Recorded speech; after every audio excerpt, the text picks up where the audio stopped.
దేవునికి మహిమ కలుగునుగాక. ప్రియ దేవుని బిడ్డలారా, మీ అందరికీ ప్రభువు నామములో వందనాలు తెలియజేస్తూ ఉన్నాను. ఆ విధంగానే దైవజనులు పాస్టర్ రత్నబాబాయి గారికి కూడా ప్రభువు నామములో వందనాలు తెలియజేస్తూ ఉన్నాను. వందనాలు పాస్టర్ గారు. సిద్ధాంతమా రాద్ధాంతమా అనే ఆధ్యాత్మిక కార్యక్రమానికి స్వాగతం, సుస్వాగతం, శుభస్వాగతం పలుకుతూ ఉన్నాను. ఈ రాత్రికాల సమయంలో ఒక ఆసక్తికరమైన సార్వత్రిక క్రైస్తవ సంఘానికి అత్యంత ప్రయోజనకరమైనటువంటి సంగతిని మీ దృష్టికి తీసుకొని రావాలని ఎంతగానో మేము ఆశపడుతూ ఉన్నాం. ప్రియ దేవుని బిడ్డలారా,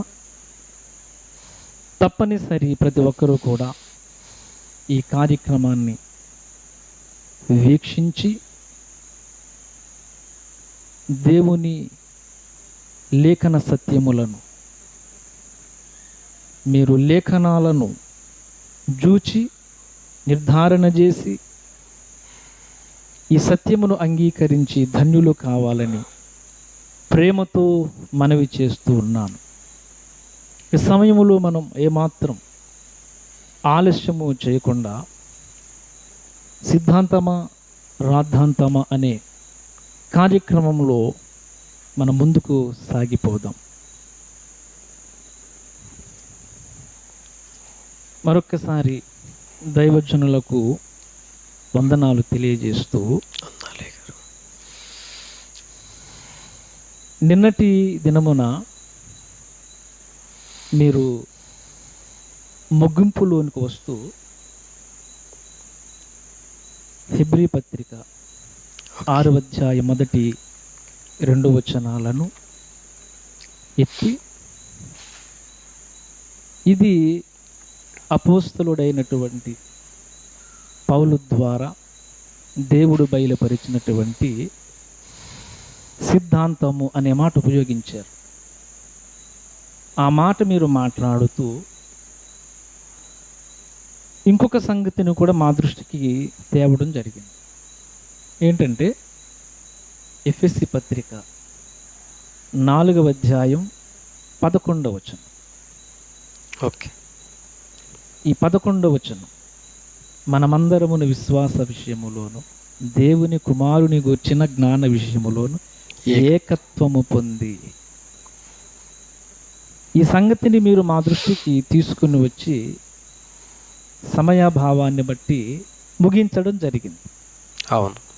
అయితే అంత ప్రాముఖ్యమైనటువంటి విషయాన్ని ఎత్తుకొని వెంటనే ముగించడం అనేది కాస్త మాకు కానీ, చాలామంది వీక్షకులు వారు కానీ కొంత బాధ కలిగించింది. ఏదో మేము ఆధ్యాత్మిక సత్యాన్ని మిస్ అయిపోతున్నాం. చాలామందిలో ఉన్నటువంటి ఆలోచన తప్పనిసరి ఆ లేఖనాలలో నిక్షిప్తం చేయబడి ఉన్నటువంటి ఆ మర్మము ఏమిటో తెలుసుకోవాలని కుతూహలం. ఓకే, అందుచేత వెంటనే అదే విషయాన్ని సిద్ధాంతమా రాద్ధాంతమా అనే కార్యక్రమం, ఆ యొక్క విశ్లేషణ కొరకు పూనుకోవటం జరిగింది. ఓకే, అయితే నేను ఒకే ఒక్క మాట మీ దృష్టికి తీసుకొస్తాను. మీరు దాని గురించి మాకు కాస్త వివరంగా కొన్ని సంగతులు తెలియచేయాలని ప్రేమతో మనవి చేస్తూ ఉన్నాను. తప్పనిసరిగా పాస్టర్ గారు అడగండి. నేను ఒక మాట బైబిల్ గ్రంథంలో నుండి చదవాలని ఆశపడుతున్నాను. అపోస్తుల కార్యములు 3వ అధ్యాయం 21వ వచనం. అపోస్తుల కార్యములు 3వ అధ్యాయం 21వ వచనములో, అన్నిటికీ కుదురుబాటు కాలములు వచ్చునని దేవుడు ఆది నుండి తన పరిశుద్ధ ప్రవక్తల నోట పలికించెను. అంతవరకు యేసు పరలోక నివాసి అయ్యుండుట ఆవశ్యకము.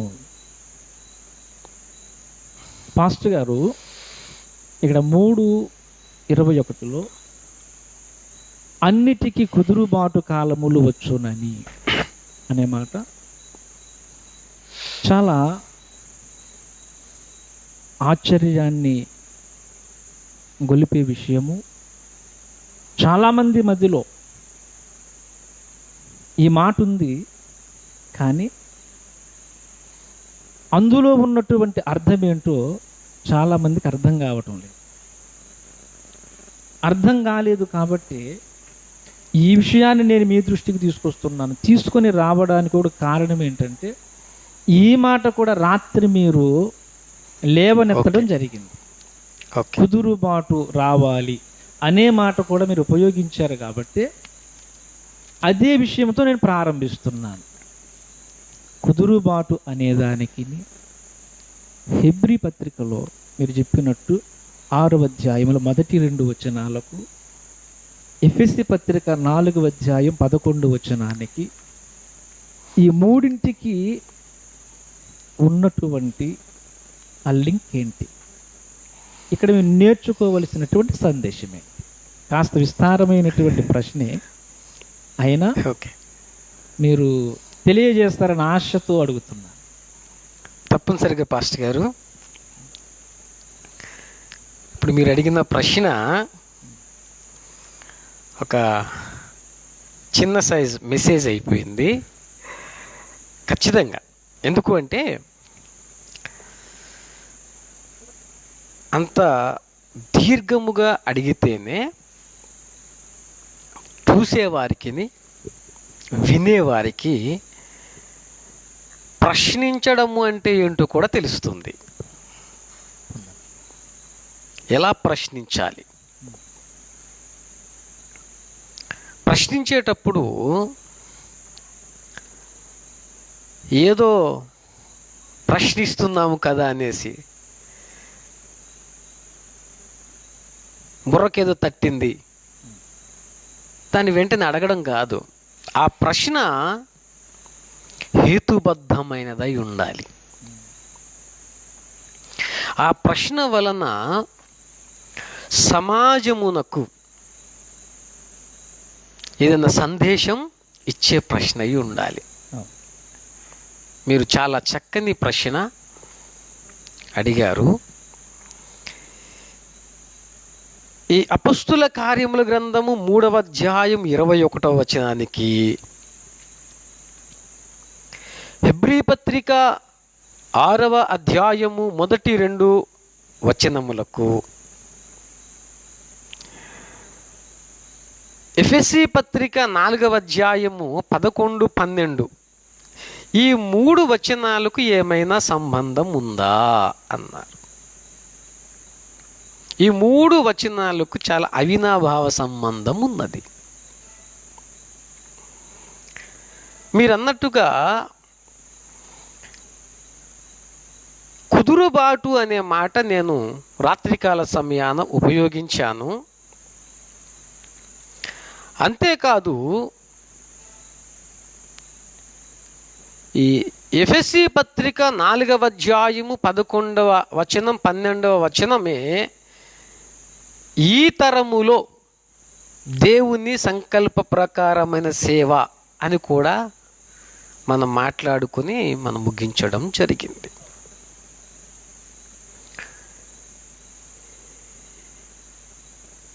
ఈ హెబ్రీ పత్రిక 6వ అధ్యాయములో మొదటి 2 వచనములు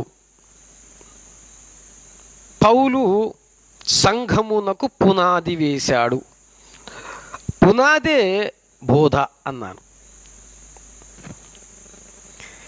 ఎఫెసీ 2:20లోకి వచ్చేసరికి ఒక వ్యక్తి ఉన్నారు అని మనం చెప్పుకున్నాం కదండి. ఎఫెసీ 2:20లో ఒక వ్యక్తి, హెబ్రీ పత్రిక 6వ అధ్యాయము మొదటి 2 వచనాలేమో బోధ. సో ఇక్కడ మీరు గమనించవలసిన విషయం ఏంటంటే, అందరూ కూడా గమనించవలసిన విషయం, ఈ కడవరి కాలములో, ఈ అంత్యకాలములో సార్వత్రిక క్రైస్తవ సంఘము సంపూర్ణ సిద్ధిలోనికి రావాలి అంటే ఎఫెసీ 4:11-12 వచనాలు ప్రకారముగా సంపూర్ణ పురుషులు కావాలి అంటే దేవుడు ఈ తరములో సంకల్పించిన కుదురుబాటులోనికి రాక తప్పదు. అపొస్తల కార్యములు 3:21లోనికి రావాలి. దేవుడు ఈ తరములో, ఈ కడవరి తరములో దేవుడు సంకల్పించాడు అనే మాట నేను వాడుతున్నాను. నేను రాత్రికాల సమయాన్ని కూడా ఆ మాట నేను వాడాను. కాబట్టి ఈ 3 లేఖన భాగములకు అవినాభావ సంబంధము ఉన్నది. ఎలాగూ హెబ్రీ పత్రికలో సంపూర్ణతలోనికి సాగిపోదము, ఎఫెసీ పత్రిక 4:11లో సంపూర్ణ పురుషుల మగుటకు సాగిపోవాలి. ఎలాగూ మనమందరము ఏకత్వము ఉంది. అర్థమైందండి? ఎప్పుడైతే మనము ఏకత్వము పొందుతామో, సంపూర్ణ సిద్ధిలోనికి వస్తున్నామో, దానికి ముందు జరగవలసింది ఏంటంటే ఐక్యత కావాలి, ఏకత్వము కావాలి. మనం ఎప్పుడు చెప్పుకుంటూ ఉంటాం పాస్టర్ గారు, 133వ కీర్తన 1వ వచనం, ప్రతి ఫెలోషిప్ మీటింగ్స్ కానివ్వండి, పాస్టర్స్ ఫెలోషిప్ మీటింగ్స్ కానివ్వండి, తరువాత సేవకుల కూడికల్లో చెప్పుకుంటా, సహోదరులు ఐక్యత కలిగి నివసించుట ఎంత మేలు, ఎంత మనోహరము అని చెప్పుకుంటా ఉంటాం. ఇంతకు అది ఎంతవరకు మనం ఆ మాటలోనికి వెళుతున్నాం? ఎంతవరకు మనం ఐక్యత కావాలి, ఎంతవరకు మనం ఐక్యత సాధించాము, మనం ఆలోచించాలి. చదివి ఆ మాట చదివి వదిలేయడమేనా? మేమంటున్నాం, లేఖనం చెబుతున్నమాట. ఈ కడవరి కాలంలో దేవుని సంకల్ప ప్రకారమైన సేవ ఏంటి అంటే ఐక్యత కావాలి. మీరు ఇందాక ఉపయోగించారు, టైటిల్ కూడా మీరు అదే పెట్టారు, సిద్ధాంతమా రాద్ధాంతమా అన్నారు. ఐక్యత ఏ విషయములో ఐక్యత కావాలి? సిద్ధాంతపరమైన విషయములో ఐక్యత, డాక్ట్రిన్ విషయములో ఐక్యత కావాలి. సిద్ధాంతపరముగా ఐక్యత లేకపోతే అపొస్తల కార్యములు 3:21 నెరవేరదు. కుదురుబాటు కాలములు రావాలి. ఆ కుదురుబాటు జరిగే కాలములో మనం ఉన్నాం. ఈ అపొస్తలు 3:21 నెరవేరాలి అంటే మనము ఎఫెసీ 4:11-12లో ఉన్న ఐక్యతలోనికి మనము రాక తప్ప. అప్పుడే కదా ప్రభువారు వచ్చేది. అంతవరకు యేసు పరలోక నివాసి అయి ఉండుట ఆవశ్యకము అన్నారు. సో ఏమన్నా సంబంధం ఉన్నదా అంటే సంబంధం ఉన్నది, అవినాభావ సంబంధము. అర్థమవుతుందండి? మనము సంపూర్ణతలోనికి వెళ్ళడానికి మనము సిద్ధాంత దిద్దుబాటులోనికి రావాలి, కుదురుబాటు కాలంలోకి మనము రావాలి. అప్పుడు మాత్రమే యేసయ్య భూమి మీదకి వస్తారు. ఓకే, చాలా సంతోషం. ఇప్పుడు మీరు చెప్పింది ఈ కుదురుబాటు జరిగితేనే అపొస్తలుల కార్యములు ఓకే 3:21లో చెప్పిన ఆ కుదురుబాటు జరిగితేనే ఎఫెసీ 4 11లోనికి మనం వెళ్తాం, సంపూర్ణ పురుషులం అవుతాము, సంపూర్ణులం అవుతాము అని మీరు తెలియజేస్తూ ఉన్నారు. అయితే ఈ కుదురుబాటు ద్వారా ఎఫెసీ 4:11 నెరవేర్చబడాలి. ఖచ్చితంగా. ఇంతకు కుదురుబాటు అంటే ఏంటి? అసలు సిద్ధాంతం అంటే ఏంటి? ఆ సిద్ధాంతం ఏంటి? మరలా నేను మిమ్మల్ని అడుగుతున్నాను, కుదురుబాటు అంటే ఏంటి? సిద్ధాంతం అంటే ఏంటి? ఆ సిద్ధాంతం ఏంటి? కాస్త మీరు వివరించాలని ప్రేమతో తెలియజేస్తున్నాను. కుదురుబాటు అంటే సంఘము ఈనాడు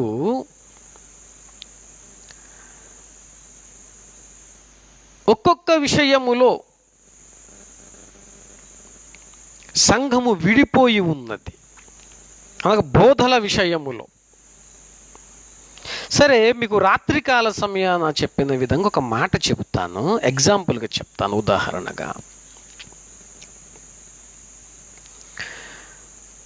బాప్తిస్మము ఉన్నది, అందరికీ పరిచయమైన మాట కాబట్టి ఆ మాట నేను చెబుతున్నాను. చిలకరింపు బాప్తిస్మమా, జెండా కింద ప్రమాణమా, లేక ముంచడం బాప్తిస్మమా? బాప్తీష విషయములో సంఘం ఏమైపోయింది? విడిపోయింది. కొందరేమో చిలకరింపుకు వెళ్ళిపోయారు, కొందరు అనగా కొన్ని సంఘములు. కొందరు జెండా కింద ప్రమాణము, కొందరు ముంచడము బాప్తిస్మం. ఇప్పుడు ఈ విషయములో ఏకత్వము కనబడుతుందా మీకు? లేదు కదా. ఆయన అవునని చెప్పి కాదను వాడు కాదు, అవునను వాడు ఆయన. ఆయన అవును అంటే అవును, కాదు అంటే కాదు. ఒకరికి ముంచడం అని చెప్పారంటే అందరికీ ముంచడం అని చెప్తారు ఆయన, ప్రభు చెప్పే మాట కదండి. సో ఈ విషయములో ఏకత్వం అనేది కనబడడం లేదు. అలాగుననే ప్రతి విషయములో కూడా సంఘము విడిపోయింది.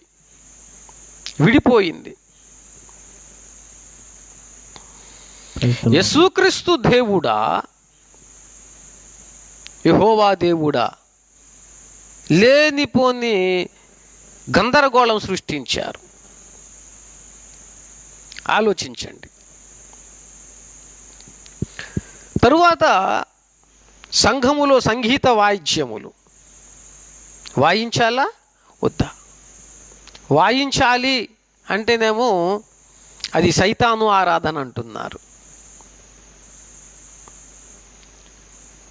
ఈ విషయంలో ఏకత్వం కనబడుతుందా మీకు? ఆలోచించండి పాస్టర్ గారు. భాషల విషయములో భాషలు ఉన్నాయి, భాషలో మాట్లాడాలి అని ఒక సంఘం అంటే, కొన్ని సంఘాలు భాషలో మాట్లాడుతున్నారంటే వాళ్ళకి దయ్యం పట్టింది అంటున్నారు. మరి ఈ విషయంలో ఏకత్వం ఉన్నదా? లేదు. ఆలోచించాలి.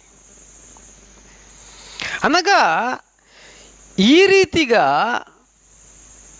సంఘము అనేక ముక్కలుగా విడిపోయింది. ఇప్పుడు కుదురుబాటు అంటే ఏంటో ఫస్ట్ అడిగిన మాట మీరు. 3 ప్రశ్నల్లో మొదటి ప్రశ్న, అసలు కుదురుబాటు అంటే ఏంటంటే, నేను నమ్మినది మీరు నమ్మాలి, మీరు నమ్మిది నేను నమ్మాలి. నేను ముంచడం బాప్తిస్మం అంటే మీరు ముంచడం బాప్తి, మొత్తం సార్వత్రిక సంఘం అంతా కూడా ముంచడం బాప్తిస్మం తీసుకోవాలి.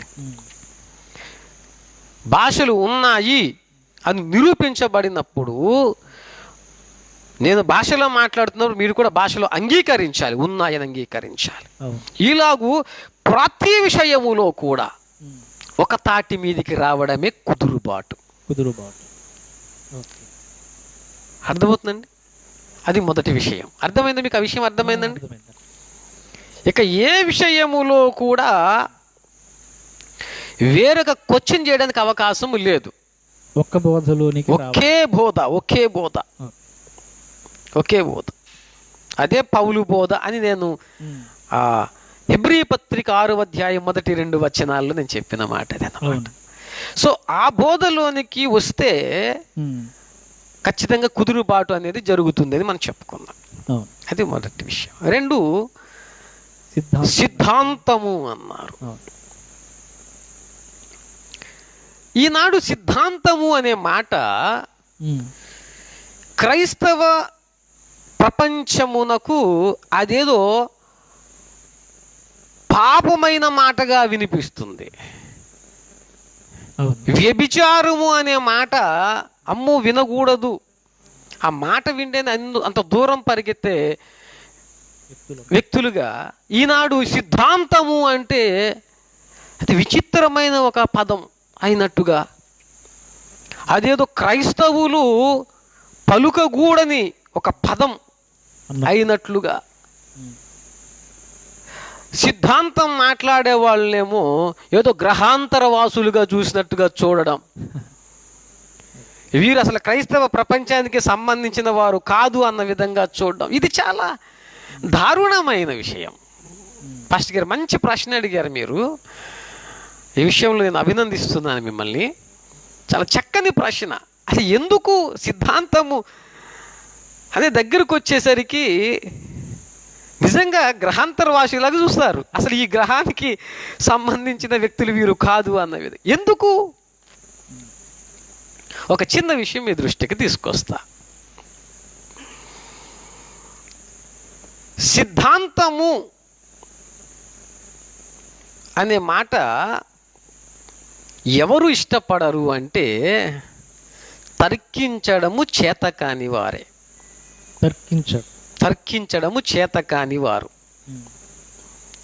సిద్ధాంతము అన్న మాటకు వాళ్ళు లోబడరు, ఇష్టపడరు వాళ్ళు అన్నమాట. వాళ్ళకి చేత కాదు, తర్కం అంటే వాళ్ళకి ఇష్టము లేదు. అయినా ఎవరికైతే ఇష్టము లేదో అందరు సకల జనులు శ్రద్ధగా వినాలి మాట. ఎవరికైతే ఇష్టము లేదో వారు కూడా సిద్ధాంతం మాట్లాడతారు. ఎలా ఎలా వారు సిద్ధాంతం అంటే ఇష్టం లేదు, ఇష్టము లేదు, మరి సిద్ధాంతం మాట్లాడతారని కూడా అంటున్నారు మీరు కదా. అది ఎలా ఎలా ఓకే వినండి. వీరు యేసుక్రీస్తు ప్రభువారిని ఆరాధిస్తూ ఉన్నారు, స్తుతిస్తూ ఉన్నారు, ఘనపరుస్తూ ఉన్నారు, యేసుక్రీస్తు ప్రభువారికి ప్రార్థన చేస్తూ ఉన్నారు, యేసయ్య దగ్గర నుంచి వారు సమాధానాలు పొందుకుంటున్నారు. ఎవరైనా యెహోవా సాక్షులు ఎవరన్నా వీరి దగ్గరికి వచ్చి యేసుక్రీస్తు దేవుడు కాదండి, యెహోవాయే దేవుడు అంటే అవునా బాబు అంటారా? వీరు అన్నారు కదా. ఏమంటారు? ఒప్పుకోరు. ఏం మాట్లాడుతున్నారు సార్ మీరు? యేసుక్రీస్తు దేవుడు అని తీతు పత్రికలో మహాదేవుడు అని వ్రాయబడి ఉన్న మాట ఏంటి? అవును, మహాదేవుడు. రోమాపత్రిక 9వ అధ్యాయములో సర్వోన్నతుడు, సర్వాధికారి అయిన మాట అని చూపిస్తారు. వాళ్ళే చూపిస్తారు. చూపించి వాళ్ళతో యేసుక్రీస్తే దేవుడు అంటారు వాళ్ళు. ఇప్పుడు నేను అడుగుతున్నాను, యేసుక్రీస్తు దేవుడు కాదు అన్న యెహోవా సాక్షులతో వీరు మాట్లాడారా లేదా? మాట్లాడారు. అంటే మీరు ఇప్పుడు సిద్ధాంతం మాట్లాడారు లేదా? యేసుక్రీస్తే దేవుడు అని మాట్లాడడం సిద్ధాంతం అంటారా? మరి వాళ్ళు నిరూపించడానికి పూనుకున్నారు కదా. ఓకే. అసలు సిద్ధాంతము అంటే ఏంటంటే లేఖనములలో నుండి ఇదే సత్యము అని నిర్వచించడం, సత్యాన్ని చూపించడమే సిద్ధాంతం. అంతే, అదే సిద్ధాంతం. ముంచడం, ఫర్ ఎగ్జాంపుల్ ముంచడం బాప్తిస్మే కరెక్ట్ అనే లేఖనంలో చూపించాను. దాన్ని ఏం చేశాను? స్థిరపరిచాం. మనం లేఖనములు ఉన్నది కాబట్టి మనము ఇక ఇది తప్ప వేరొక అవకాశం లేదు, ముంచడం బాప్తిసం తప్ప అని నేను ఖరాఖండిగా లేఖనాల నుంచి నిరూపించాను. కాబట్టి అదేమైనది? సిద్ధాంత బోధ, లేఖనాల ద్వారా స్థిరపరచబడినది, నిరూపించబడినది సిద్ధాంతపరమైన బోధ, సిద్ధాంతం. ఓకే. ఇప్పుడు వారు వాదించారా లేదా అడగండి, నాకు చెప్పండి పాస్టర్ గారు, మీరు చెప్పండి. అవును, అవునా కదా? ఖచ్చితంగా అవునా? ఇంకొక మాట చెప్తాను మీకు. వారి సంఘములో సంగీత వాయిద్యములు, ప్యాడ్స్, కీబోర్డ్, డ్రమ్స్, కంజర్లు ఇవన్నీ ఉన్నాయి. వేరొక వ్యక్తి వచ్చి మీరెందుకంటే అలాగూ ఆరాధన చేస్తున్నారు, అది దయ్యపు ఆరాధన అవుతుంది అంటే, అలాగా బాబు అని తీసేస్తారా? లేదు. ఏమంటారు వాళ్ళు? వ్యతిరేకిస్తారు. తప్పనిసరిగా ఊరుకోరు. అవునా కాదా? లేఖనాలలో నుండి 150వ కీర్తన చెప్పడము, లేక కొలసీ పత్రికల నుంచి చెప్పడము, అవును, అర్థమవుతుంది. దేవుని వీణులు కలిగిన వారైన వారు పరలోకంలో ఉన్న ఆ ప్రకటన గ్రంథం 15వ అధ్యాయం విషయం దగ్గరికి వస్తుంది. మరి మీరేం మాట్లాడుతున్నారు ఇప్పుడు? మీకు తెలిసిన దానిని ఇది రైట్ అని మీరు నిరూపించడానికి పూనుకున్నారు. అవునా? పూనుకున్నారు అంటే అర్థం ఏంటి? మీరు సిద్ధాంతం మాట్లాడుతున్నారు అక్కడ. అంటే లేఖనాల ప్రకారంగా మీరు నిరూపించడానికి పూనుకున్నారు, సిద్ధాంతాన్ని మాట్లాడడం, అంతే. ఓకే, అర్థమవుతుంది. సో కుదురుబాటుకు సమాధానం దొరికిందా మీకు? సిద్ధాంతం సమాధానం దొరికిందండి. ఇంకొకటి ఏమన్నారు? ఏం ప్రశ్న అడిగారు మీరు? ఆ సిద్ధాంతము ఏమిటి? ఆ సిద్ధాంతం అంటే పౌలు సిద్ధాంతం ఏమిటి? మీరు రాత్రికాల సమయం ఉన్న ముగింపులో మనం మాట్లాడుకుందాం. హెబ్రీ పత్రిక 6వ అధ్యాయము మొదటి 2 వచనములలో ఎఫెసీ 2:20 ఈ వచనములు క్రోడీకరిస్తే 6+1 1+6 కదండి, 7 పునాదులు. అందులో ఒకటేమో వ్యక్తి, తరువాత బోధ.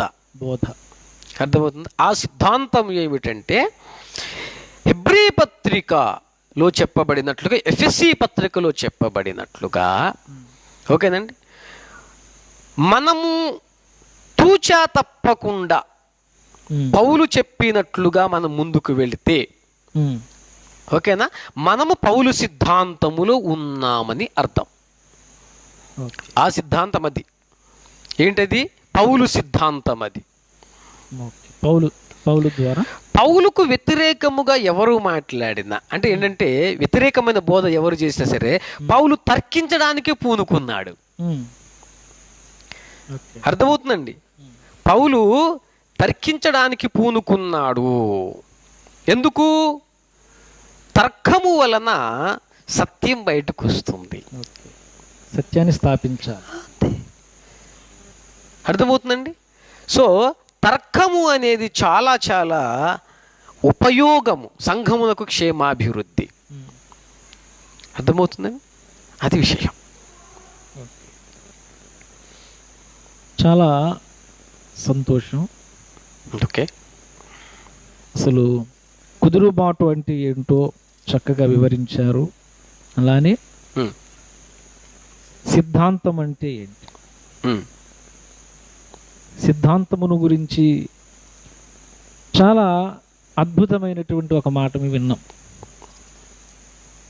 సిద్ధాంతం మాట్లాడుతున్నటువంటి వ్యక్తులే రాద్ధాంతం చేస్తున్నారని మీరు ఎంతో చక్కగా వివరించారు విషయాన్ని. నిజమే, ఒకళ్ళు సంగీత వాద్యాలు వాయిస్తూ సిద్ధాంతం మేము మాట్లాడడం లేదు అంటూనే వ్యతిరేకించినటువంటి వ్యక్తులకు మీరు చెప్పినట్టు ఆ లేఖనాలను చూపించడం సిద్ధాంతం మాట్లాడడమే. అయితే ఇంకొక మాట కూడా మీరు ముగింపులో ఇప్పుడు మాట్లాడుతూ హెబ్రీ పత్రిక 6వ అధ్యాయం మొదటి 2 వచనాలు, తర్వాత ఎఫెసీ పత్రిక 2:20 అక్కడేమో ఒక వ్యక్తి కనబడుతూ ఉన్నాడు అన్నారు, ఇక్కడ బోధ అన్నారు. విషయాన్ని మీరు మా దృష్టికి చాలా చక్కగా తీసుకొని వచ్చారు. అయితే ఆ బోధ ఏమిటో కూడా మీరు విపులీకరిస్తే మాకు కానీ వీక్షకులకు కానీ మీరు ఒక సందేశాన్ని, అంటే పౌలు బోధ అన్నారు మీరు, ఆ పౌలు బోధ ఏదో అర్థమవుతుంది అని నేను ఆశపడుతున్నాను. ఓకే, తప్పనిసరిగా పాస్టర్ గారు. సరే, మీరు అడిగిన ఆ ప్రశ్న 6వ అధ్యాయం 1-2 వచనాలు. ఏమండి? 1-2 వచనాలు. హెబ్రీ 6 మొదటి 2 వచనాలు. ఆ మొదటి 2 వచనాలలో 6 ప్రాముఖ్యమైన విషయాలు వ్రాయబడి ఉన్నాయి. 6 ప్రాముఖ్యమైన పునాది బోధలు రాయబడి ఉన్నాయి. పునాది బోధలు. ఓకే, అర్థమవుతుందండి? మీరు చూడండి పాస్టర్ గారు, మీరు అడిగారు కదా, వివరించమన్నారు కదా మీరు. అవును, మాకు సిద్ధాంతం కావాలి. అత్యవసరము కూడా సంఘమునకు. అవును, సంఘము క్షేమాభివృద్ధి పొందడానికి అత్యవసరమైన సందేశం ఇది, అత్యవసరమైన విశ్లేషణ. అయితే ఇంకొక మాట చెప్తాను. సిద్ధాంతము సిద్ధాంతము సిద్ధాంతము అనేసి అంటున్నాం మనం, అవునా? అనేక మందికి ఈ విషయం తెలియక దాన్ని రాద్ధాంతం చేస్తున్నారు. మీరు టైటిల్ అదే పెట్టారు పాస్టర్ గారు, సిద్ధాంతమా రాద్ధాంతమా. వాళ్ళు మాట్లాడుతున్నారు, మళ్ళీ వాళ్ళే రాద్ధాంతం చేస్తున్నారు దాన్ని. సిద్ధాంతం మాట్లాడకూడదు అని.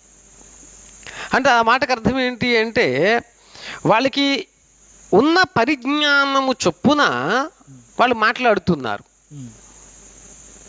కానీ సిద్ధాంతము అనే మాట దగ్గరకు వచ్చేసరికి ఏంటో ఒళ్ళంతా కూడా జర్లు పాకినట్టుగా కంపరముగా ఉంటుంది. సో అది సమంజసము కాదు. నేను ముందుగానే చెప్పాను మీకు, పౌలు బోధలోనికి రావాలి అంటే పౌలు అనుసరించిన మాదిరి కూడా మనకి తెలియాలి.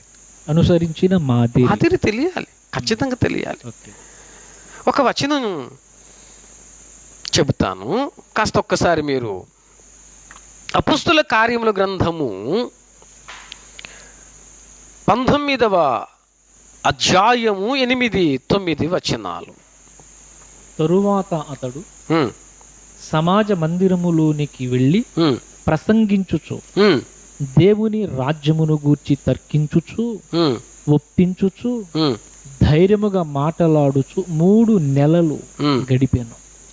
ఆమేన్. ఇక్కడ తర్కించుచు ఒప్పించుచు.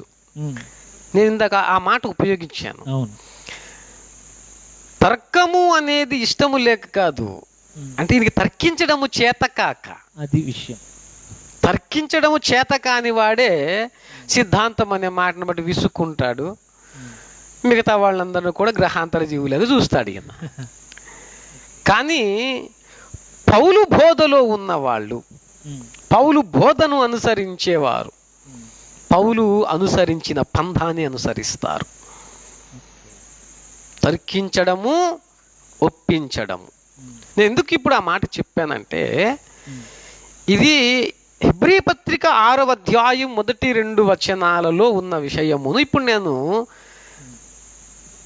నిరూపించగలను. ఇది పౌలు బోధ. అర్థమవుతుందండి?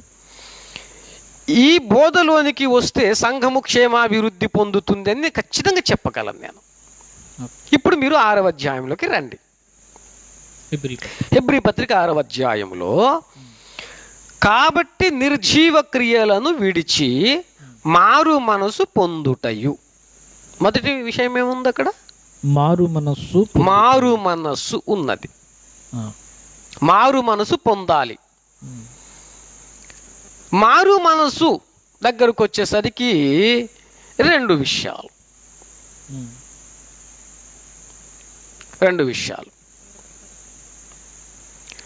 విశ్లేషణ కాబట్టి కొంచెం 1-2 విషయాలు చెప్పుకొని ముందుకు వెళ్ళిపోతాను. మారు మనస్సు ఒకటి జీవార్థమైన మారు మనస్సు, 2 రక్షణార్థమైన మారు మనస్సు.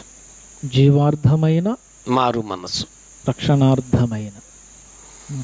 రెండు విషయాలు లేఖనాలలో ఉన్నాయి. క్రైస్తవునికి మారు మనసు అనే మాటే తెలిసింది.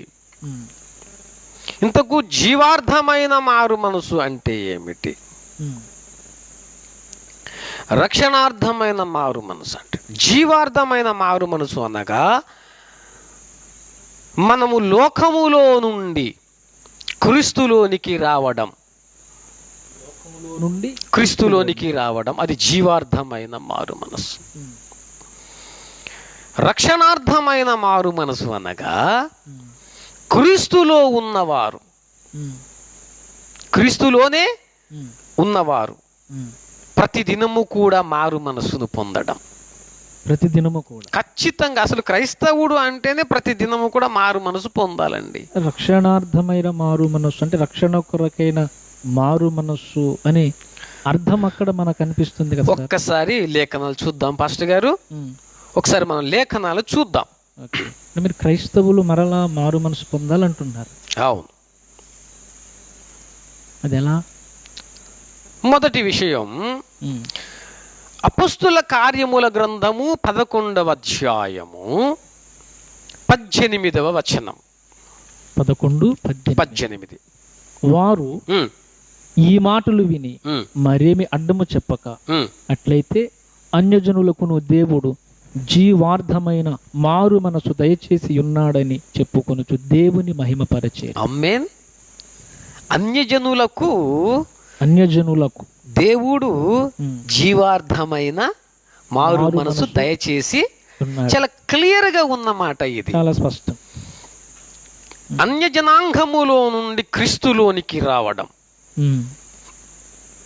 ఈ మారు మనసు జీవార్థమైన, ఇది నిత్య జీవము కొరకైన మారు మనసు. రెండవ కొరింథీ పత్రిక 7వ అధ్యాయము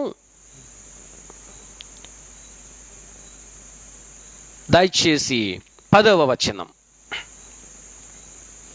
దైవ చిత్తానుసారమైన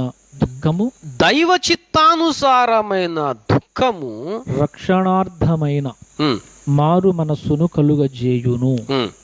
ఈ మారు మనస్సు దుఃఖమును పుట్టించదు, అయితే లోక సంబంధమైన దుఃఖము మరణమును కలుగజేయును. ఇక్కడ మీరు గమనిస్తే రక్షణార్థమైన మారు మనసు అనే మాట మనకి కనబడుతుంది.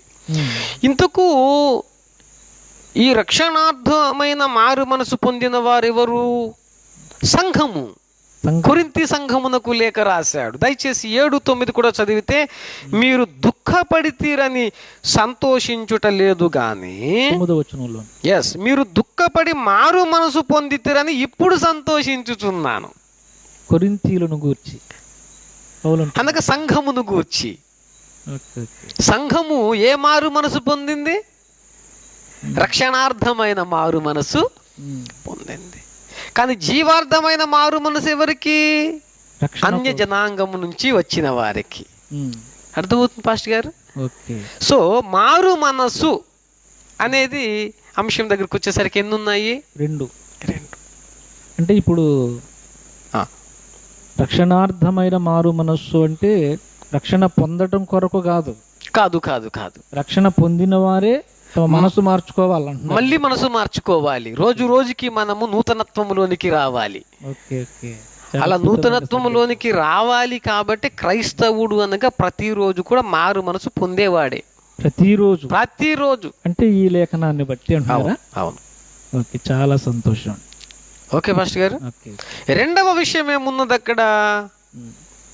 అవి పూర్తిగా వివరించడానికి అంత సమయం మనకి లేదు కదండి. కాబట్టి కొంచెం విశ్లేషణగా ఒక్కొక్కటి ముందుకు వెళ్ళిపోదాం. అయితే ఇప్పుడు ఇది పౌలు బోధ పునాదులు. ఇది ఒకటి మొదటిది బోధలో మొదటిది వ్యక్తి దగ్గరకు వచ్చిన తర్వాత ఎఫెసీ 2:20 కలుపుకుంటే వచ్చేసరికేమో రెండవది అవుతుంది. అర్థమవుతుందండి? ఓకే. ఇప్పుడు 6వ అధ్యాయము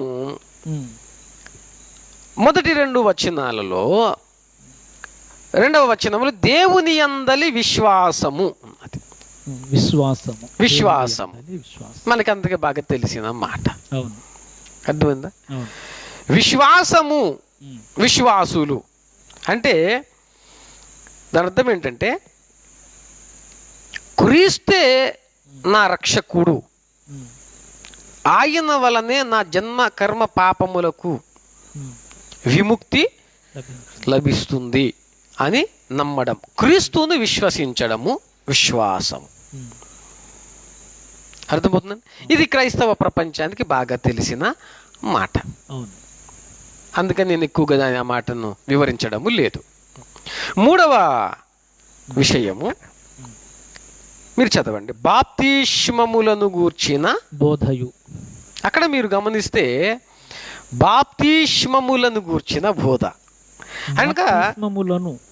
ఎస్, ఓకే. ఎన్ని బాప్తిశాలు ఉన్నాయి ఇంతకు? అక్కడ ఏకవచనమా బహువచన సంబోధన? అది బహువచన సంబోధన, ఒకటి కంటే ఎక్కువ అన్నట్టుగా ఇక్కడ వాక్యములు చెప్పబడింది. ఎస్ ఎస్, చాలా జాగ్రత్తగా మనం గమనిస్తే అక్కడ ఉన్న మాట కూడా అదే. అవునా? బాప్తిస్మములను, ఒక బాప్తిస్మము కాదు. అంటే ఒకడు ఎన్ని బాప్తిసాలను పొందొచ్చు?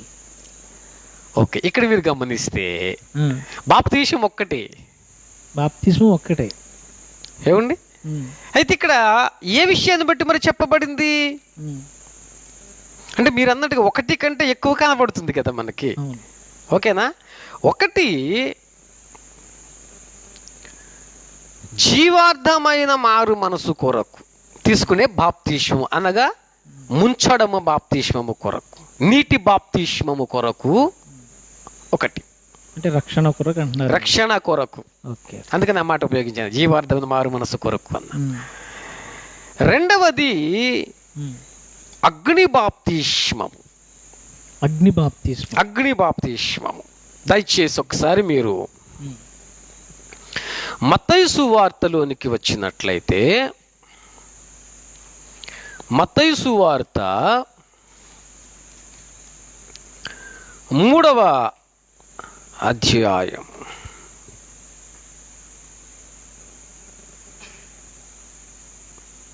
దయచేసి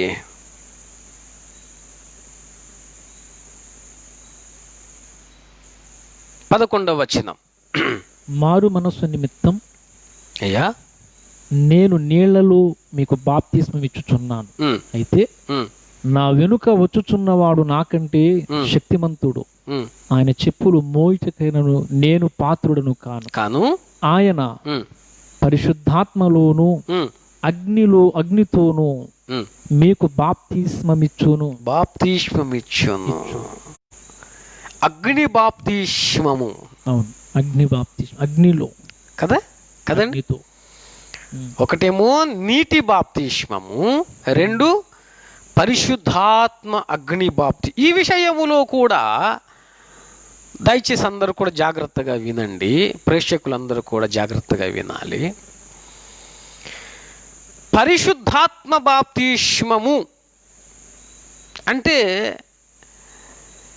ఈ విషయంలో కూడా ఏదో గ్రహాంతర వాసుల్లాగా చూస్తారు. ఏంటంటే వాళ్ళ గంతులు వేయడం ఏంటి, ఆ కేకలు వేయడం ఏంటి, అసలు ఏంటి? వాళ్ళందరూ కూడా పరిశుద్ధాత్మలో నింపబడి దేవుని స్తుతిస్తూ ఉంటే మిగతా వాళ్ళకి ఎలా కనబడుతుంది అది వాళ్ళకి? మీకు అర్థమవుతుందండి? అంటే అసలు అగ్ని బాప్తిస్మం అంటే ఏంటో వాళ్ళకి తెలియదు. వాళ్ళని బట్టి ఇప్పుడు ఈ విశ్లేషణలో నేను వాళ్ళని బట్టి జాలి పడుతున్నాను. ఎందుకు అంటే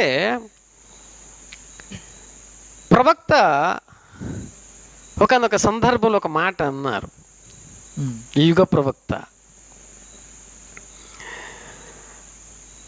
పాపం వాళ్ళకి కళ్ళు తెరవబడలేదు. కళ్ళు తెరవబడినప్పుడు వాళ్ళు చూడలేరు. వాళ్ళని బట్టి మనము జాలి పడాలి అన్నారు. ఎందుకు చూడలేరు కనుక? ఎఫెసీ పత్రిక 1వ అధ్యాయం 17వ వచనములో మీ మనోనేత్రములు వెలిగింపబడినందున అనే మాట ఉంటుంది. అగ్ని బాప్తిస్మము విషయములో కూడా మనోనేత్రాలు వెలిగింపబడాలి. అది విషయం. సో నీటి బాప్తిస్మము, 2 అగ్ని బాప్తిస్మం, పరిశుద్ధాత్మలో బాప్తిస్మము పొందడం. ఓకేనండి. తర్వాత మీరు ఇంకొక మాట, చాలా సుదీర్ఘమైనటువంటి విషయాలు ఇవి. కాకపోతే సమయాభావాన్ని బట్టి ఈ 2 వచనాలు వెనువెంటనే మనం పూర్తి చేయాలి కాబట్టి 1-2 మాటలతో ముందుకు వెళ్ళిపోతాం. ఏదేమైనా మరలా ఇంకొకసారి సంపూర్ణ వివరణ కావాలి అని మేము కోరుకుంటున్నాం. తప్పనిసరిగా. చాలా వందనాలు. మీకు కొనసాగించండి. మీరన్నట్టుగా సమయం మనకి తక్కువగా ఉన్నది కాబట్టి 1-2 విషయాలు చెప్పుకుంటూ వెళ్ళిపోతున్నాం. అయితే 4వ విషయం ఏంటి? హస్తనిక్షేపణము అనగా ఆత్మాభిషేకము కలిగిన దైవజనులు, దేవుని ప్రత్యక్షతలు కలిగిన దైవజనులు, దేవుని మర్మముల విషయములో గృహ నిర్వాహకుడైన దైవజనుడు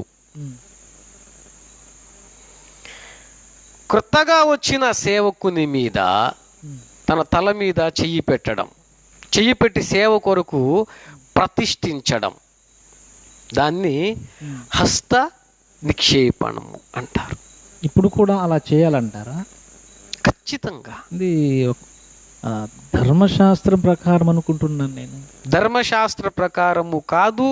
నిబంధనలో జరిగిన విషయం. క్రొత్త నిబంధనలో కూడా మీరు నూను కుమారుడైన యెహోషువ మీద మోషే భక్తుడు చేతులుంచి ప్రార్థన చేసిన సందర్భాన్ని మీరు మాట్లాడుతున్నారు. అవునా? మంచిది. ఆనాడు రాజులను అభిషేకించేటప్పుడు కూడా ఒకసారి లేఖనాలు చూద్దాం మనమండి. పాస్టర్ గారు రండి ఒకసారి. తిమోతికి రాసిన మొదటి పత్రిక 4వ అధ్యాయము 14వ వచనం. మొదటి తిమోతి పత్రిక 4వ అధ్యాయము 14వ వచనం. పెద్దలు హస్త నిక్షేపణము చేయగా ప్రవచన మూలమున నీకు అనుగ్రహింపబడి నీలో ఉన్న వరమును అలక్ష్యము చేయకుము. హస్త నిక్షేపణము చెయ్యగా ఏమొచ్చింది అంటే ఆయనలోనికి వరములు వచ్చింది. వరములు వచ్చినాయి. క్రొత్త నిబంధన ప్రకారంగా కూడా హస్త నిక్షేపణ చేయాలంటున్నారు. 100కి 100 పాళ్ళు, 100కి 200 1000 అనలేం కాబట్టి 100కి 100 పాళ్ళు హస్త నిక్షేపణము చెయ్యవలసినదే, హస్త నిక్షేపణము పొందవలసినదే. అది కూడా ఎవరితో అంటే దేవుని మర్మముల విషయంలో గృహ నిర్వాహకుని చేతి కింద. అందుకని ఆ మాట నేను చాలా స్పష్టంగా ఉపయోగించా. దేవుని ప్రత్యక్షతలు పొందుకున్న దైవజనుని హస్తం మన మీద ఉండాలి. దయచేసి 2వ తిమోతి పత్రిక 1వ అధ్యాయము 6వ వచనం. ఆ హేతువు చేత నా హస్త నిక్షేపణము తిమోతి పౌలు చెబుతున్నాడు, నా హస్త నిక్షేపణము వలన నీకు కలిగిన దేవుని కృపావరం ప్రజ్వలింపజేయవలెనని నీకు జ్ఞాపకము చేయొచ్చు. హస్త నిక్షేపణ లేని వారు, అది కూడా దేవుని ప్రత్యక్షత కలిగిన దైవజనుని చేతి కింద హస్త నిక్షేపణం తీసుకునే వాళ్లకు కృపావరములు అనేవి ప్రజ్వలిల్లుతాయి అని నేను అనుకోలేను నేను. ఎందుకంటే లేఖనం చాలా స్పష్టంగా చెబుతున్నమాట. అది అర్థమవుతుందండి. సో హస్త నిక్షేపణ అనేది ముఖ్యము. అది పునాది బోధలు 1. కొట్టివేస్తారా? నా హస్త నిక్షేపణం అన్నాడు పౌలు. కొట్టివేయడానికి అవకాశము లేదు. మారు మనసు, విశ్వాసము, బాప్తిస్మములు గూర్చిన బోధ, హస్త నిక్షేపణము. మిగతా రెండు కూడా అర్థమవుతుంది. ఇవన్నీ కూడా లేఖనములలో పౌలు భక్తుడు సంఘమునకు వేసిన పునాది అండి. ఓకే పాస్టర్ గారు, ఇంత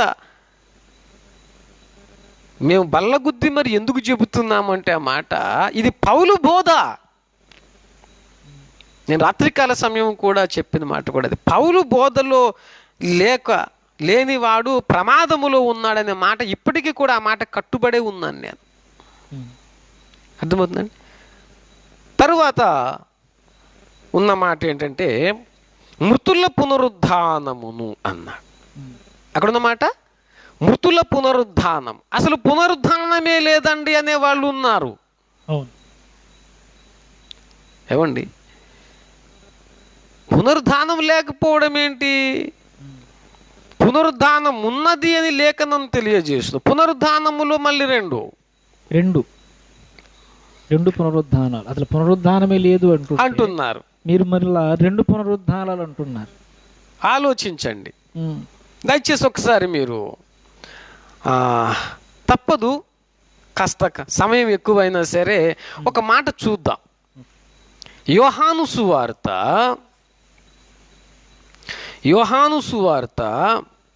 5వ అధ్యాయము 29వ వచనం. మేలు చేసిన వారు జీవ పునరుద్ధానమునకును కీడు చేసిన వారు తీర్పు పునరుద్ధానమునకును బయటికి వచ్చేది. జీవ పునరుద్ధానమున్నది, తీర్పు పునరుద్ధానము ఉన్నది. మరొక్కసారి దానియేలు గ్రంథము 12వ అధ్యాయం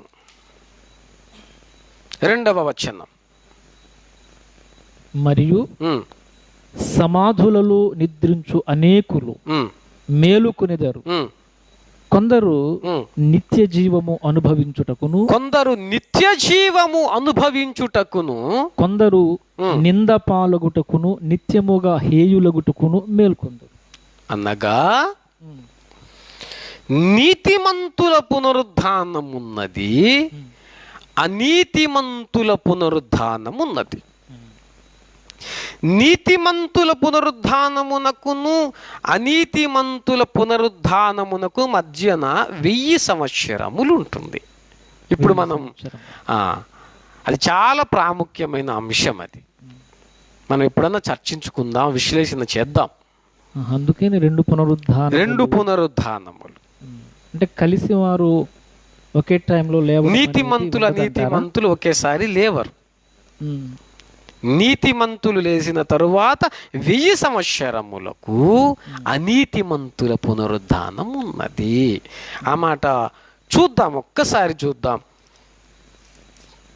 కాస్త మీరు ఒకసారి ప్రకటన గ్రంథము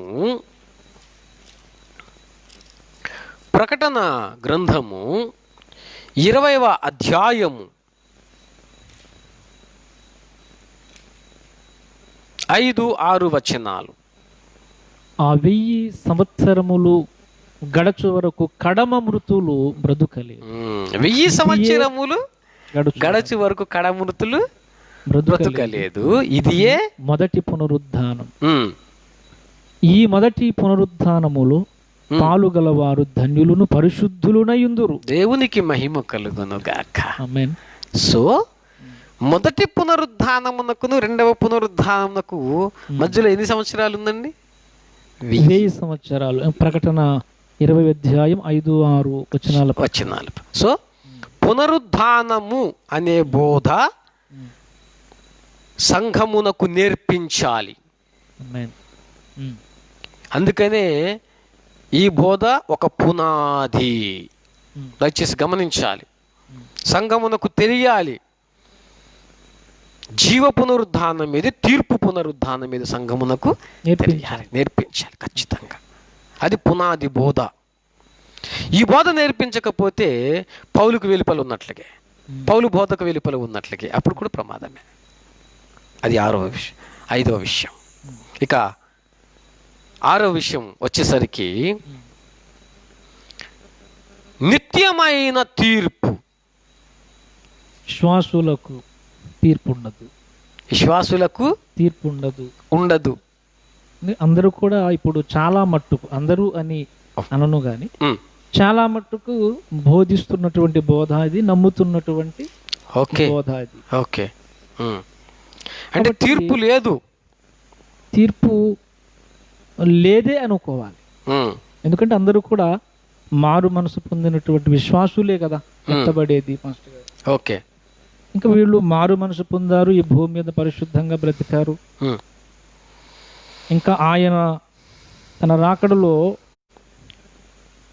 పరదర్శనకు ఆయన తీసుకొని వెళ్ళాడు అంటేనే వీళ్ళు మరి దేవునికి ఇష్టలైనటువంటి వ్యక్తులే కాబట్టి ఇంకా తీర్పు వీళ్ళకు ఉండదు అని చాలా మంది అంటూ ఉన్నారు. కాబట్టి తీర్పు ఉండదేమో అనుకుంటున్నాం. ఒక ఆశ్చర్యకరమైన విషయం చెప్తాను. అసలు తీర్పు అనేది దేవుని ఇంటి వద్దే ప్రారంభమవుతుందని లేఖనం తెలియజేస్తుంది. దేవుని ఇంటి వద్ద. దయచేసి 1 పేతురు పత్రిక చూద్దాం.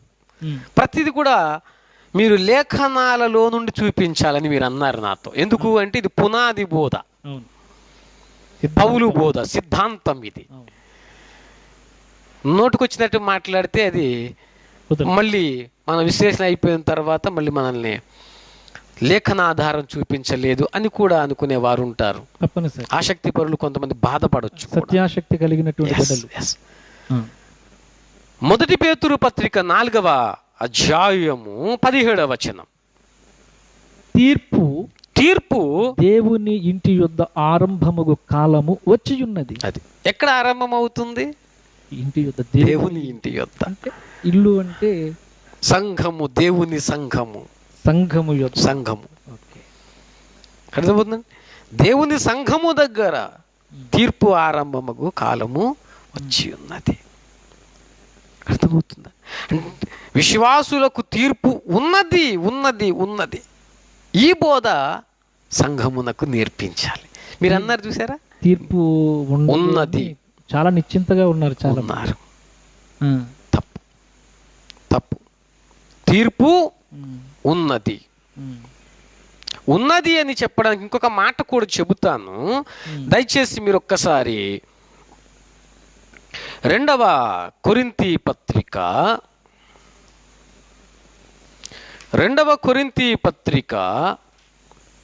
5వ అధ్యాయము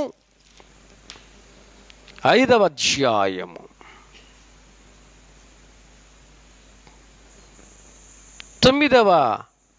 వచనం 10వ వచనం చదవండి. ఎందుకనగా తాను జరిగించిన క్రియల చొప్పున అవి మంచివైనను సరే, చెడ్డవైనను సరే దేహముతో జరిగించిన వాటి ఫలమును ప్రతి వాడును పొందునట్లు మనమందరమును క్రీస్తు న్యాయపీఠము ఎదుట ప్రత్యక్షము కావలయును. డైరెక్ట్గా పరదేశకి వెళ్ళిపోవాలి, పరలోకానికి వెళ్ళిపోవడం ఉండదండి పాస్టర్ గారు, ఉండదు. మనము క్రీస్తు న్యాయపీఠము ఎదుట ప్రత్యక్షము. నేను చెప్పానా, లేఖనం చెప్పిందా? లేఖనం. హెబ్రీ పత్రిక 6వ అధ్యాయములో పునాది బోధలో ఒకటి నిత్యమైన తీర్పు. ఇప్పుడు 5వ అధ్యాయము 10వ వచనములో మనమందరము క్రీస్తు న్యాయపీఠం ముందు ప్రత్యక్షము కావలయును. సో పౌలు ఇంత స్థిరముగా పునాది వేశాడండి. అందుకనే మీ నిన్నటి కాల సమయాన్ని చదివారు 1 కొరింథీ 3:10. నేర్పరి అయిన శిల్పకారుడు పౌలు సంఘమునకు పునాది వేయడం అనేది దేవుడు పౌలు హృదయములో నింపాడు. మీరు అడిగిన ప్రశ్నకు ఇది జవాబు. అర్థమవుతుంది? ఇది పౌలు బోధ అంటున్నాను నేను. ఇప్పుడు మీరు చెప్పమన్నారు కదా, ఇది పౌలు బోధ. అర్థమవుతుందండి? మొత్తం బైబిల్ గ్రంథం అంతా కూడా మనం పరిశోధన చేయాలి. పరిశోధన చేసి పౌలు బోధలోనికి రావాలి అనుకున్న వ్యక్తి ఖచ్చితంగా ఈ 7 పునాది బోధలోకి వచ్చి తీరతాడు. అర్థమవుతుంది? అదే పౌలు బోధ. అంటే ఇప్పుడు మీరు హెబ్రీ పత్రిక 6వ అధ్యాయం 1-2 వచనాలు పునాది ఉమ్. అని మొత్తం లేఖన ఆధారాలతో మీరు స్థాపించడం అనేది జరిగింది. అంటే ఓకే. పౌలు భక్తుడు దేవుని యొక్క ప్రత్యక్షతను పొందుకొని ఆ ప్రత్యక్షతను మనకు ఈ హెబ్రీ పత్రిక 6వ అధ్యాయం 1-2 వచనాలలో సిద్ధాంతపరమైనటువంటి బోధగా మనకిచ్చాడని మీరు చెబుతూ ఉన్నారు. ఎస్. లేఖనాధారాల ద్వారా మీరు ఆ విషయాన్ని నొక్కి మరి కొన్ని నిమిషాలలోనే చాలా చక్కగా వివరించినందుకు హృదయపూర్వకంగా వందనాలు తెలియజేస్తూ ఉన్నాను. వెల్కమ్. ఇక్కడ నేను ఇంకొక మాట అడగాలి అనుకుంటున్నాను మిమ్మల్ని. ఏంటంటే, ఎలాగూ మనం సిద్ధాంతమా రాద్ధాంతమా ఓకే అనే విషయాన్ని ఇప్పటి వరకు చర్చించుకుంటూ వస్తూ సిద్ధాంతము ఇది అని పరిశుద్ధాత్మ దేవుడు మీ ద్వారా బయలుపరచడం అనేది జరిగింది. చాలా సంతోషం. వింటున్నటువంటి విశ్వాసులు కానీ దైవజనులు కానీ వారందరూ కూడా దేవుని లేఖనాలను చూస్తూ ఉన్నారు, ఓకే, గమనిస్తూనే ఉన్నారు. అయితే ఒక మాట నేను మీ దృష్టికి తేవాలి. ఎందుకంటే సిద్ధాంతమా రాద్ధాంతమని నేను ఎందుకు అన్నానంటే,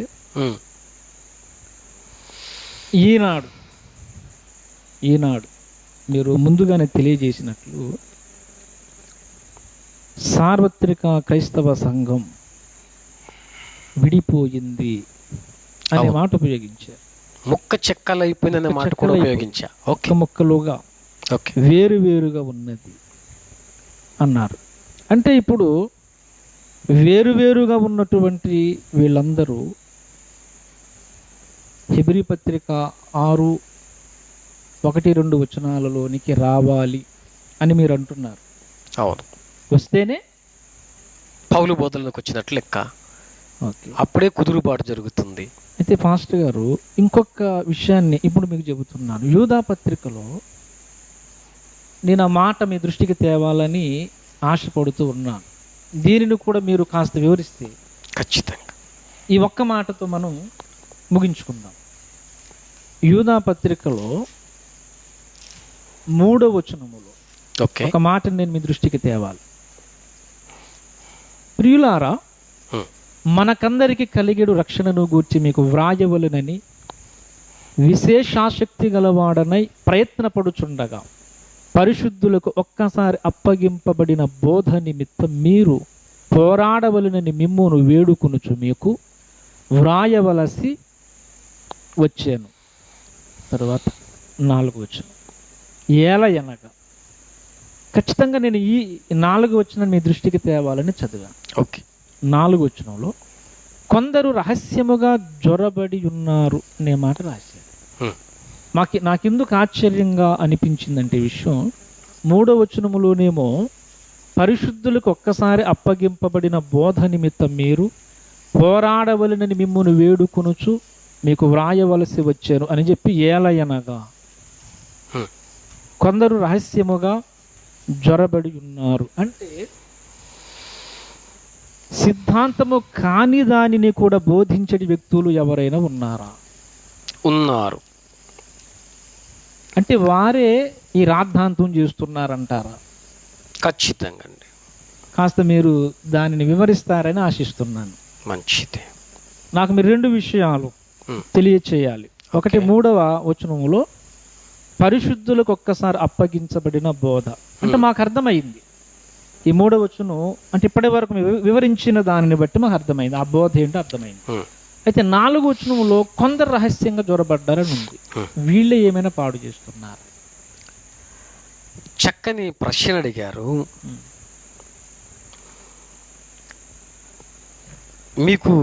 మీకు నా భారం నాకు అర్థమైంది.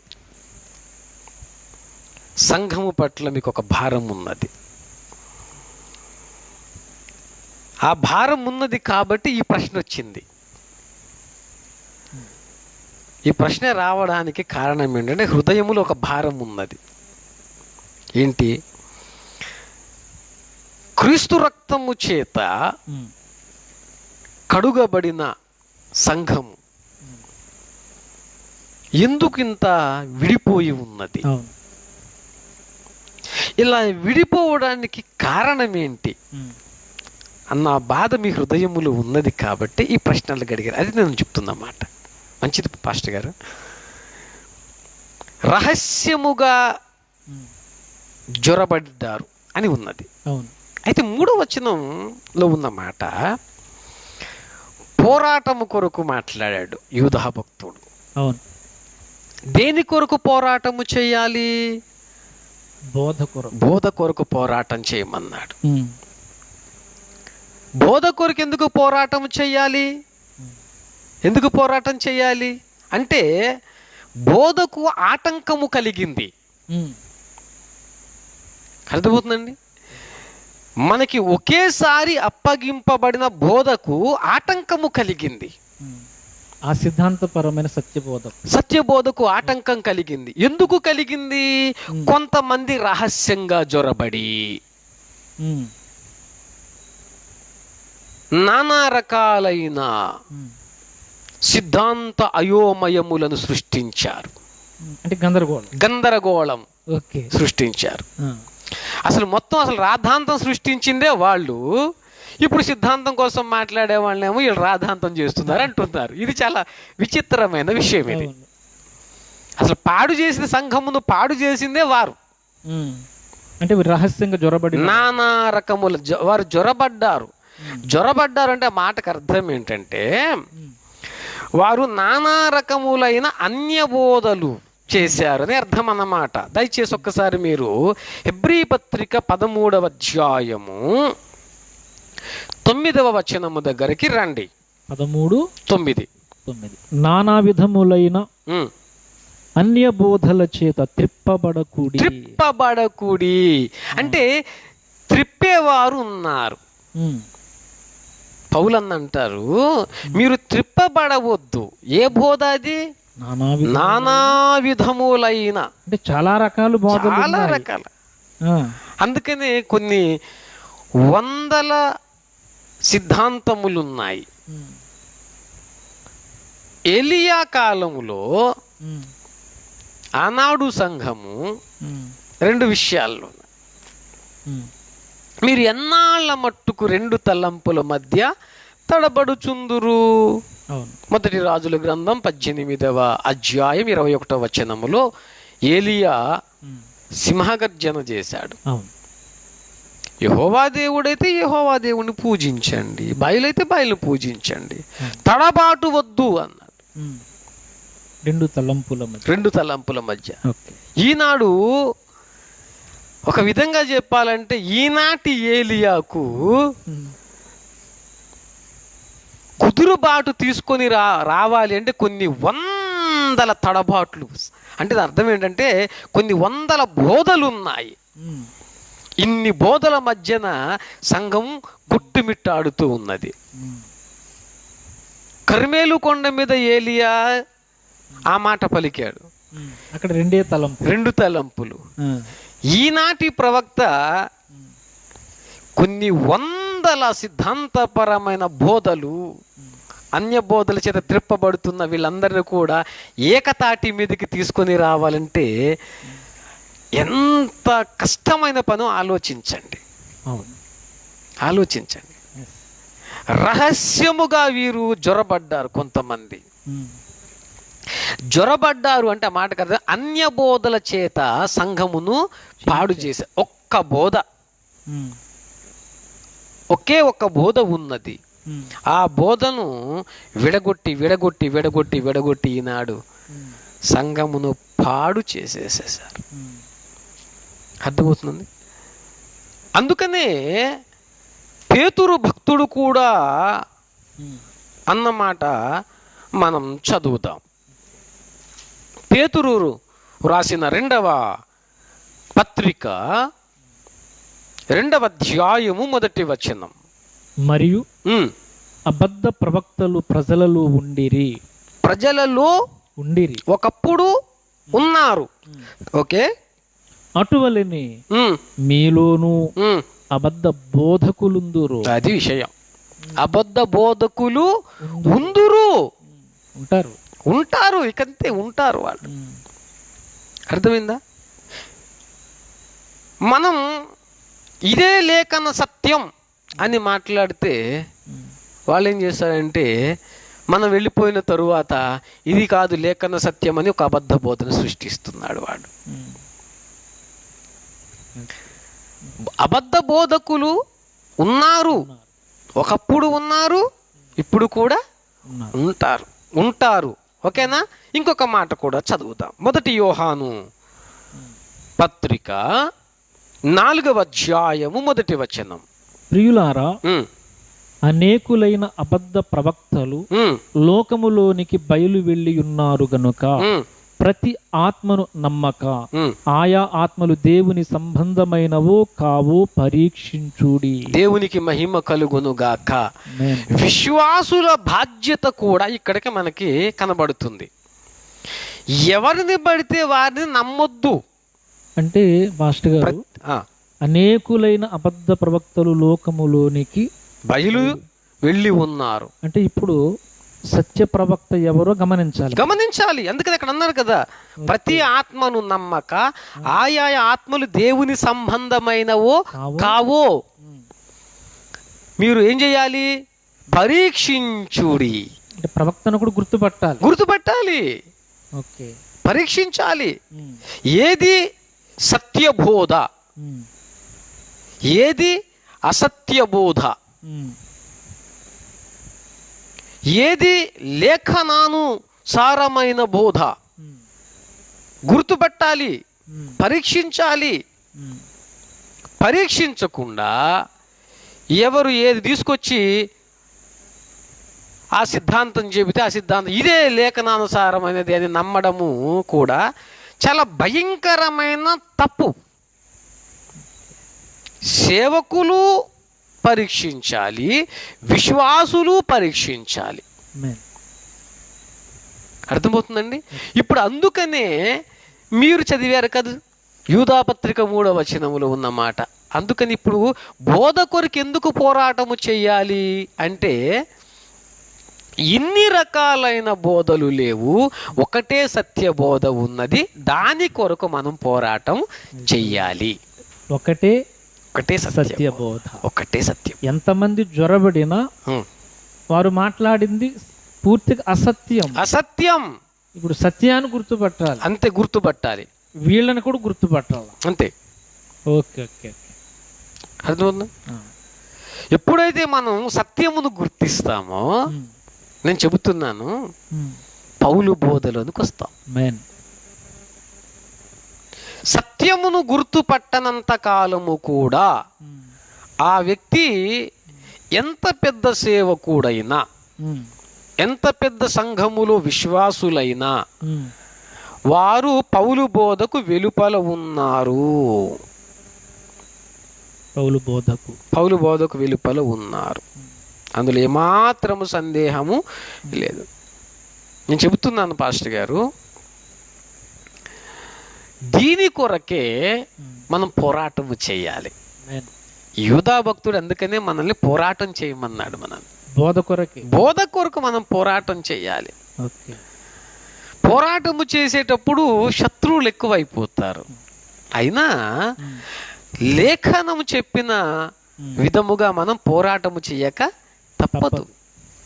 లేఖన ప్రేమికులు, సత్య ప్రేమికులు, సత్యాన్వేషకులు సత్యము కొరకు ఏం చేయాలి అంటే పోరాటము చేయాలి.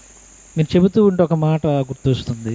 ఓకే, పునాదులు పాడైపోగా నీతిమంతులు ఏమి చేయగలరు. మీరు ఒక మాట ఉపయోగించారు, విశ్వాసులైన. అవును, చాలా మంచి ప్రార్థనా పరులైనటువంటి విశ్వాసులు, నీతిమంతులైనటువంటి విశ్వాసులు ఉన్నారు, ప్రార్థనా పరులు. వారికి పునాది కానీ లేకపోతే ఏమీ చేయలేరు, అంతే. చాలా అద్భుతమైనటువంటి విషయం. అంటే వారు ఏమైనా చేయాలంటే పునాది బోధను గుర్తుపట్టాలి. పునాది బోధల్లోనికి రావాలి. శిష్యుడైన ప్రతి వ్యక్తి కూడా ఖచ్చితంగా లేఖనములను చూడాలి. దయచేసి ఒక్క మాట చూడండి. యోహాను సువార్త 8వ అధ్యాయము 31వ వచనం. యోహాను సువార్త 8:31.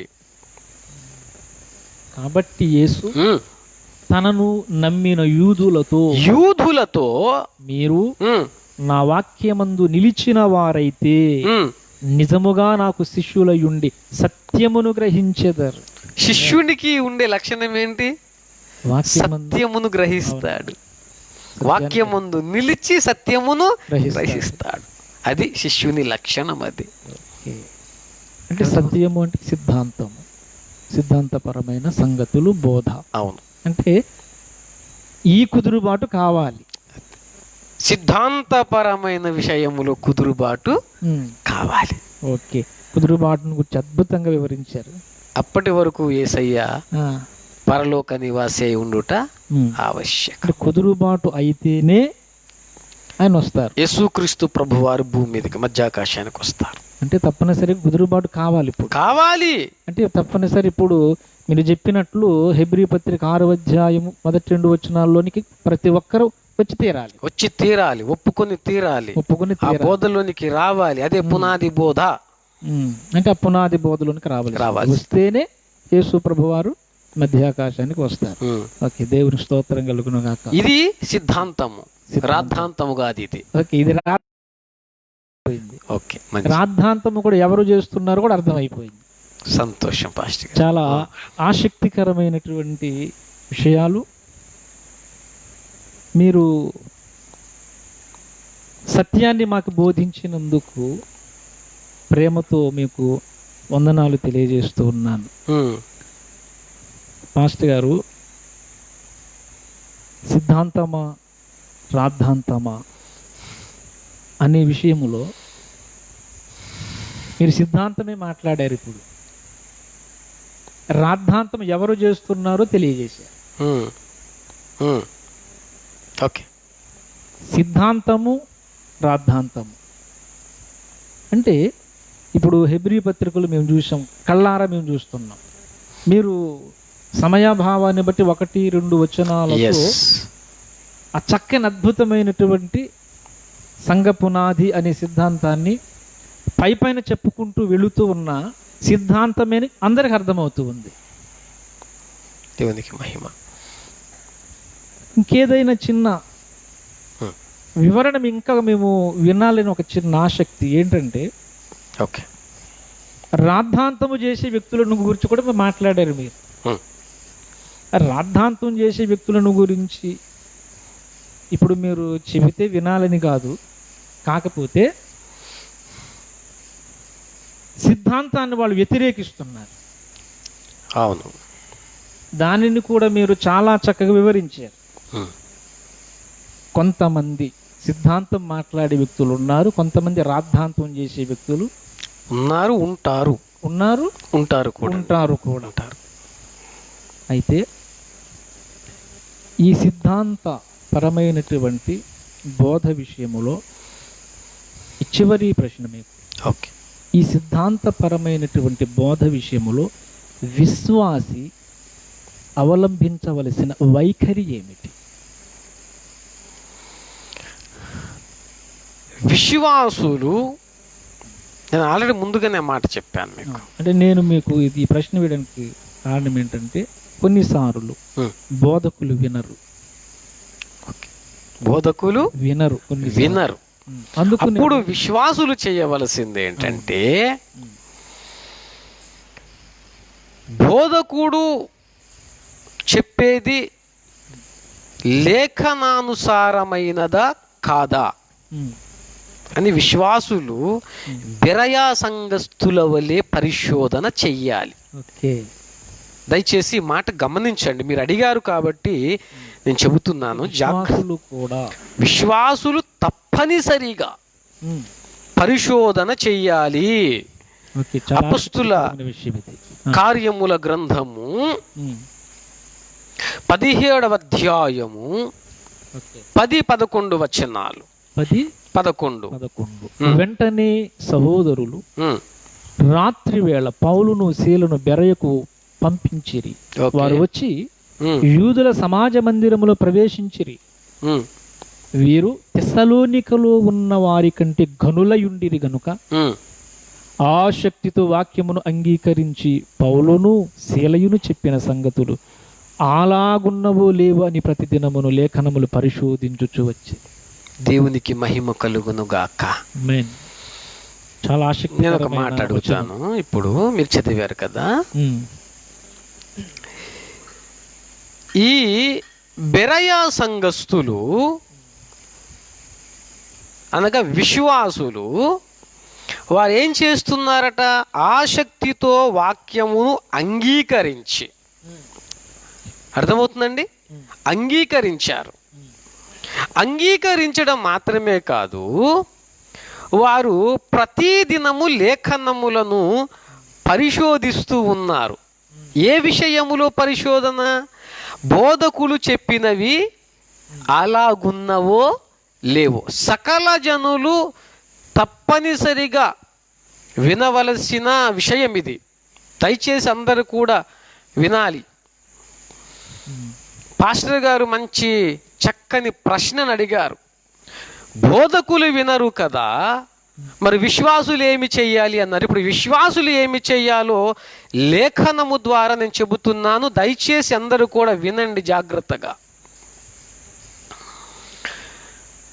మీ బోధకుడు అసత్యములో ఉండి మిమ్మల్ని కూడా అసత్యములోనికి నడిపించేటప్పుడు మీరు నరకములో వెళ్ళేదానికంటే, బహుమతి పోగొట్టుకునే దానికంటే, అర్థమవుతుంది, మీరు చేయవలసినది ఏమిటంటే, మీ బోధకుడు చెప్పేదే అసలు లేఖనానుసారమైన బోధ కాదని మీరు ముందు పరిశోధన చేయాలి. బోధకులు చెప్పేది కూడా విశ్వాసులు పరిశీలించవచ్చు అంటారా? పరిశీలించాలి. ఎందుకు అంటే ఇక్కడ పౌలు శీల చెప్పిన సంగతులు అలాగున్నవో లేదో.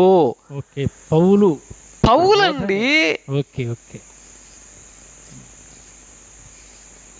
నేను క్రీస్తును పోలి నడుచుచున్నాను, మీరు నన్ను పోలి నడుచుకొనుడి అని చెప్పగలిగిన ధైర్యశాలి పౌలు. నన్ను నేనే విమర్శించుకొనను, అంత ధీమా ఉన్నది పౌలు చెప్పింది. రైట్, సత్యం. ఆ పౌలు చెప్పిన బోధను విశ్వాసులు ఏం చేశారంట? పరీక్షిస్తున్నారు, పరిశోధన చేస్తున్నారు. మరి ఈనాటి బోధకులు చెప్పేది పరిశోధన చేయొద్దా? విశ్వాసులారా, మీరు ఆలోచించండి. ఏది పడితే అది గుడ్డిగా నమ్మేస్తారా మీరు? ఆలోచించండి ఒక్కసారి. ఏం చెయ్యాలి? పరిశోధన చెయ్యాలి. పరిశోధన చెయ్యాలి. యేసుక్రీస్తు ప్రభువారు కూడా చెప్పిన మాట కూడా అదేనండి. యోహాను సువార్త 5వ అధ్యాయము 39వ వచనం. లేఖనములయందు మీకు నిత్య జీవము కలదని తలంచుచు వాటిని పరిశోధించుచున్నారు.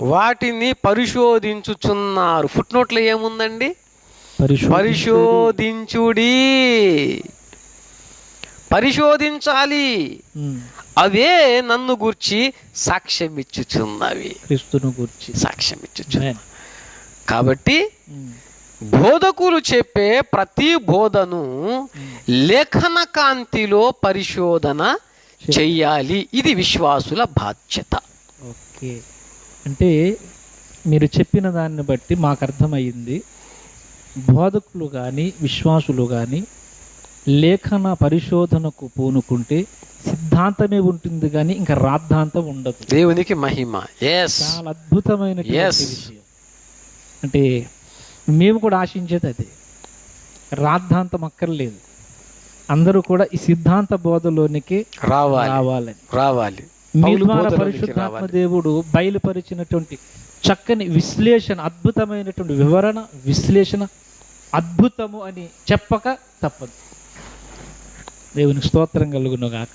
చాలా వందనాలు తెలియజేస్తున్నాను మీకు ప్రియా దేవుని బిడ్డలారా.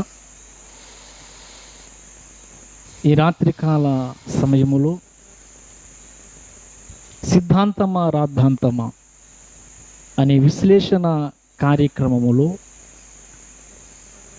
పాల్గొన్నటువంటి ప్రతి ఒక్కరూ కూడా సిద్ధాంతపరమైనటువంటి అనవసరపు రాద్ధాంతమును ఏ విధముగా తిప్పికొట్టాలో దైవజనుల ద్వారా దేవుడు అసలు సిద్ధాంతం అంటే ఏంటో తెలియజేశారు. మీరందరూ కూడా విన్నారు. బోధకుల యొక్క బాధ్యత ఏమిటో, విశ్వాసుల యొక్క బాధ్యత ఏమిటో తేటగా దైవజనుల నోట పరిశుద్ధాత్మ దేవుడే పలికించాడు. దయచేసి ప్రతి ఒక్కరూ కూడా దైవజనుల నోట దేవుడు పలికించిన మాటలని మాదిరిగా తీసుకుని ఆ చొప్పుని ముందుకెళ్ళాలని ప్రేమతో తెలియజేస్తూ ఉన్నాను. ప్రియ దేవుని బిడ్డలారా, దేవుని చిత్తమైతే మరలా మరొక టాపిక్తో ఎపిసోడ్తో మీ ముందుకు మేము రావాలని ఆశిస్తున్నాం. ప్రార్థించండి. ఈ యొక్క కార్యక్రమానికి సమయంలో ముగిస్తూ ఉన్నాం. చక్కని అద్భుతమైనటువంటి విశ్లేషణ చేసినటువంటి దైవజనులకు మరలా ఒక్కసారి ప్రభువు నామములో వందనాలు తెలియజేస్తూ ఉన్నాను. వందనాలు పాస్టర్ గారు. ముగిస్తూ ఉన్నాను చిన్న ప్రార్థన ద్వారా. ప్రేమ కలిగిన యేసయ్య, పరిశుద్ధ పరమ తండ్రి, నీకే వందనాలు స్తుతులు చెల్లిస్తున్నాను. ఎంతో అద్భుతమైనటువంటి విశ్లేషణ అంటే పరిశుద్ధాత్మ దేవ నీవే ఇచ్చావు. ఆమేన్. yes. నీ మాట శక్తివంతమైనటువంటి బలమైన నీ మాటను నీవు విడుదల చేసినందుకు స్తోత్రాలు. నీ మాట తండ్రి లోకములోనికి వెళ్ళినది. ప్రతి హృదయములోనికి నీ సందేశమును నీవు పంపినందుకు స్తోత్రం. అందరూ కూడా ప్రభువా లేఖన ప్రకారమైన ఈ సిద్ధాంత బోధలోనికి వచ్చి తమ్మును తాము సంఘములో సంపూర్ణత కొరకైనటువంటి వ్యక్తులుగా నడిపించండి. నీవిచ్చినటువంటి గొప్ప అద్భుతమైనటువంటి సందేశము ద్వారా మేము అందరమును దీవించబడ్డాము. ప్రతి వారికి ఆశీర్వాద కారణముగా మార్చినందుకు స్తోత్రములు చెల్లించుచున్నాయి. యేసు నామమున అడుగుతున్న పరిశుద్ధ పరమ తండ్రి, ఆమేన్. ఆమేన్. మన తండ్రిని దేవుని ప్రేమ, మన రక్షకుడైన క్రీస్తునాథుని కృప, పరిశుద్ధాత్మ దేవుని దివ్య మనోహర సన్నిధి సహవాసం కూడి ఉన్న మనకును యువత ప్రపంచములో చెదిరిన భక్త కోటికి ఎందరైతే యొక్క లైవ్ ప్రోగ్రాం చూసినారో వారికి సదా తోడయుండి సర్వసత్యములో నడిపించునుగాక. ఆమేన్. యేసు రక్తమునకే జయము, సిలువ రక్తమునకే జయం, యేసు నామమునకు సంపూర్ణ విజయము కలుగునుగాక. Amen. Amen. Amen. Praise the Lord. వందనాలు. వందనాలండి.